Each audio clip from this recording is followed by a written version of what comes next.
Instant ആയിട്ട് വളരെ പെട്ടെന്ന് നമുക്കൊരു അച്ചാർ റെഡിയാക്കിയാലോ. എല്ലാവർക്കും ഇഷ്ടപ്പെടുന്ന ഒരു റെസിപ്പി തന്നെ ആയിരിക്കും കേട്ടോ. അതിനായിട്ട് നമുക്ക് 1 കിലോ പച്ചമാങ്ങയാണ് കേട്ടോ വേണ്ടത്.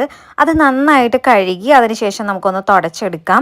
തുടച്ചില്ല എന്ന് വിചാരിച്ചും വലിയ പ്രശ്നമൊന്നുമില്ല, കാരണം ഇത് നമ്മൾ ഒരുപാട് നാൾ സൂക്ഷിക്കാൻ പാകത്തിനല്ല ഇത് ഉണ്ടാക്കുന്നത്. കട്ടിയില്ലാത്ത തൊലിയാണെങ്കിൽ നമുക്ക് അതിന്റെ തൊലി കളയണം എന്നില്ല കേട്ടോ. ഞാനിവിടെ തൊലി കളഞ്ഞിട്ടില്ല. നല്ല കട്ടിയൊക്കെ ഉണ്ട്, ചിലതിന് കയ്പ് ടേസ്റ്റ് ഒക്കെ വരുമ്പോൾ നമുക്ക് ആ ഒരു തൊലി വേണമെങ്കിൽ കളയാട്ടോ. അതിനുശേഷം നമുക്ക് ചെറുതായിട്ട് കട്ട് ചെയ്തെടുക്കാം കേട്ടോ. ചെറിയ ക്യൂബ്സ് ആയിട്ട് നമുക്കിത് കട്ട് ചെയ്തെടുക്കാം. എന്നിട്ട് നമുക്കതൊരു പാത്രത്തിലേക്ക് മാറ്റാം. അതിലേക്ക് നമുക്ക് 2 സ്പൂൺ കാശ്മീരി മുളക് പൊടി ചേർക്കാം. അത് നല്ല കളർ കിട്ടാൻ വേണ്ടിയിട്ടാണ്. എന്നിട്ട് 3 സ്പൂൺ എരിവുള്ള മുളക് പൊടിയും നമുക്ക് ചേർക്കാം. ഇനി അതിലേക്ക് നമുക്ക് 1 സ്പൂൺ ഉലുവ പൊടിച്ചതും 1.5 സ്പൂൺ കായം പൊടിച്ചതും അതുപോലെ തന്നെ 1 സ്പൂൺ ഇഞ്ചി ചെറുതായിട്ട് കട്ട് ചെയ്തതും ഞാൻ ചേർത്തിട്ടുണ്ട്.